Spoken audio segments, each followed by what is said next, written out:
ഈ മീഡിയകളുടെ ഒരു പ്രൊപ്പഗണ്ട എന്ന് പറഞ്ഞൊരു സംഭവമുണ്ട്. അതായത് ബഹുമാനപ്പെട്ട കാന്തപുരം ഉസ്താദ് ഇപ്പൊ കഴിഞ്ഞ ദിവസം പ്രധാനമന്ത്രി നരേന്ദ്രമോദിനെ കാണുകയുണ്ടായി. പ്രധാനമന്ത്രി എന്നുള്ള നിലക്കാണ് ഉസ്താദ് കാണുന്നത്. അത് ഉസ്താദ് പോസ്റ്റ് ചെയ്യുന്നു. അതുപോലെ നരേന്ദ്രമോദി തന്നെ പോസ്റ്റ് ചെയ്യുന്നു.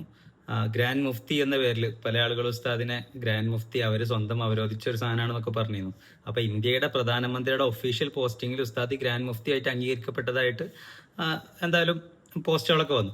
എനിവേ, ഉസ്താദിന്റെ ആ ഒരു സന്ദർശനത്തിന് ശേഷം ഒരു മാധ്യമത്തിന് കൊടുത്ത ഇന്റർവ്യൂവിൽ ഉസ്താദിനോട് ചോദിച്ചപ്പോൾ ഉസ്താദ് പറയുന്നുണ്ട്, ഇന്ത്യയിലെ മുസ്ലിങ്ങൾ അവർക്ക് ആവശ്യമായിട്ടുള്ള സേഫ്റ്റി നമ്മുടെ രാജ്യത്ത് കിട്ടുന്നുണ്ട് എന്നുള്ള സംഭവം.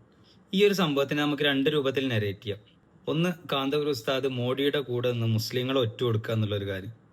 അത് ഉസ്താദിനെ അറിയുന്ന ഒരാൾ എന്തായാലും, അത് ഉസ്താദിന്റെ സംഘടനയിലുള്ള ആളുകൾ എന്നല്ല, ഉസ്താദിനെ അറിയുന്ന ഒരാൾ ഒരിക്കലും അങ്ങനെ പറയാൻ ചാൻസ് ഇല്ല. കാരണം ഉസ്താദ് ജീവിതത്തിൽ ഒരിക്കലും അടുപ്പിച്ചിട്ടില്ലാത്ത, ഉസ്താദ് തന്റെ ജീവിതത്തിൽ ഏറ്റവും കൂടുതൽ അറപ്പ് കാട്ടിയിട്ടുള്ള, ഒരിക്കലും അടുപ്പിച്ചിട്ടില്ലാത്ത ചില മുസ്ലിം നാമധാരികളായ സംഘടനകളുടെ കൂടെ പോലും ഈ പറഞ്ഞ മോഡി സർക്കാരിനൊക്കെ എതിരെ വലിയ സമരങ്ങളിൽ ഉസ്താദ് സ്റ്റേജ് പങ്കിട്ടിട്ടുള്ള ആളാണ്.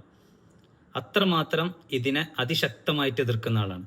പക്ഷെ ഉസ്താദ് ഒരു പ്രധാനമന്ത്രി എന്നുള്ള നിലക്ക് നരസിംഹറാവുവിനെ കണ്ടിട്ടുണ്ട്, അതുപോലെ വാജ്പേയിനെ കണ്ടിട്ടുണ്ട്, മുൻ പ്രധാനമന്ത്രി മൻമോഹൻ സിംഗിനെ കണ്ടിട്ടുണ്ട്, ഇന്ന് നരേന്ദ്രമോദിയെയും കണ്ടിട്ടുണ്ട്. അത് തീർത്തും പ്രധാനമന്ത്രി എന്നുള്ള നിലക്ക് മാത്രമാണ്. ഇനി രണ്ടാമത്തെ വശം എന്താന്ന് പറഞ്ഞു കഴിഞ്ഞാൽ, ഞാനൊരു ഉദാഹരണം പറയാം. ഇപ്പോൾ ലീഗും സമസ്തയും അവർ തമ്മിൽ അത്യാവശ്യം നല്ല ഒരു ചർച്ച ഇല്ലാതെ പോയിക്കൊണ്ടിരിക്കുന്ന ഒരു സമയമാണല്ലോ.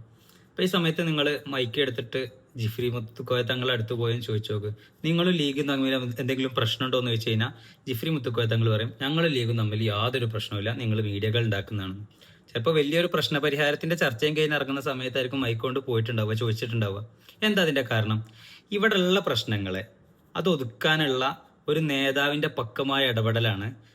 വീണ്ടും പ്രശ്നങ്ങൾ കത്തിക്കാതിരിക്കാൻ വേണ്ടിയിട്ട്. ഇപ്പോൾ ഉസ്താദിന് വേണമെന്നുണ്ടെങ്കിൽ അവിടുന്ന് ഇറങ്ങിയിട്ട് വന്നിട്ട് പറയാം, അദ്ദേഹത്തിന്റെ സ്വഭാവം തീരെ ശരിയില്ല, അദ്ദേഹം മുസ്ലിങ്ങൾക്ക് ഫുള്ളി എതിരാണ്, അങ്ങനെയാണ് ഇങ്ങനെയാണെന്നൊക്കെ പറഞ്ഞ് മോഡിനെ കുറിച്ച് പറഞ്ഞാൽ എങ്ങനെ ഇരിക്കും? ഇവിടുത്തെ ഈ കമ്മ്യൂണൽ ആയിട്ടുള്ള ഡിവൈഡ് ഇന്നത്തേനേക്കാൾ ഒരു 10 ഇരട്ടിയായിട്ട് അടുത്ത ദിവസം വരും. കാരണം മുസ്ലിങ്ങളെ പ്രതിനിധീകരിക്കുന്ന നേതാവാണ്. നേരെ മറിച്ച് ഈ കമ്മ്യൂണൽ ഡിവൈഡിനെ മാക്സിമം ഒഴിവാക്കാൻ വേണ്ടിയിട്ട് ഉസ്താദ് ഒരു പത്രത്തിന് കൊടുക്കുമ്പോൾ, ഒരു പത്രക്കാരോട് സംസാരിക്കേണ്ട ഒരു നോർമൽ സംഭവം ഉണ്ടല്ലോ, ഈ ഒരു ഭാഷ സ്വീകരിച്ചു എന്നുള്ള സാധനം മാത്രമാണ്. ഏതുപോലെ ഞാൻ നേരത്തെ പറഞ്ഞ പോലെ ജിഫ്രി മുത്തുക്കോയ തങ്ങളോട് നിങ്ങൾ ചോദിച്ചു നോക്ക്, മാധ്യമങ്ങളെ ചോദിച്ചു നോക്ക്, ആ മാധ്യമങ്ങളോട് എന്താ പറയാ, ഞങ്ങൾ തമ്മിലൊരു പ്രശ്നമില്ല. അതെന്തിനാണ്?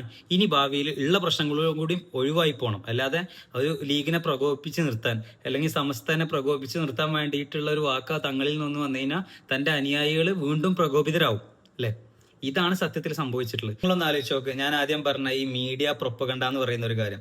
ഇപ്പൊ നമ്മുടെ നാട്ടിലെ ഏറ്റവും പ്രധാനപ്പെട്ട ഒരു ന്യൂസ് ചാനലാണ് ഏഷ്യാനെറ്റ്, മീഡിയ വൺ പോലത്തെ വർഗീയത കുറച്ചും കൂടിയൊക്കെ എൻഡോസ് ചെയ്യുന്ന ചാനലുകൾ. ഏഷ്യാനെറ്റ് ഭൂരിപക്ഷ വർഗീയതയും മീഡിയ വൺ ന്യൂനപക്ഷ വർഗീയതയും അത്യാവശ്യം എൻഡോസ് ചെയ്യുന്നുണ്ട്. നിങ്ങൾ ഇന്നത്തെ ന്യൂസുകളൊന്നും എടുത്തു നോക്ക്, ഈ പറഞ്ഞ മെയിൻ ചാനലുകളും ബാക്കിയുള്ള ചാനലുകളും ഇവരൊക്കെ തന്നെയാണ് ഇതിനെ വളരെയേറെ വികൃതമായിട്ട് കാണിച്ചുകൊണ്ടിരിക്കുന്നത്. പ്രത്യേകിച്ച് ഈ പറഞ്ഞ രണ്ട് ന്യൂസ് ചാനലുകളുടെ ആ ഒരു അന്തിച്ചർച്ചയൊക്കെ ഉണ്ടല്ലോ, ആ സംഭവങ്ങളൊക്കെ ഒന്ന് എടുത്തു നോക്ക്. അപ്പൊ ഈ പറഞ്ഞ മാധ്യമങ്ങളുടെ മെയിൻ അജണ്ട എന്താണ്? ഈ തമ്മിത്തല്ലിക്കലാണ്. ഒരു തമ്മിത്തല്ല് ഒഴിവാക്കാൻ എന്തെങ്കിലും ചാൻസ് ഉണ്ടെങ്കിൽ അതിനെ എങ്ങനെയെങ്കിലും ഒഴിവാക്കുക എന്നുള്ളതാണ് ഇവരുടെ ഒരു മോട്ടീവ് എന്ന് പറയുന്നത്. ഈ പറഞ്ഞതിൽ നിങ്ങളുടെ അഭിപ്രായം എന്താണെന്നുള്ളത് ജസ്റ്റ് ഒന്ന് കമന്റ് ചെയ്യും.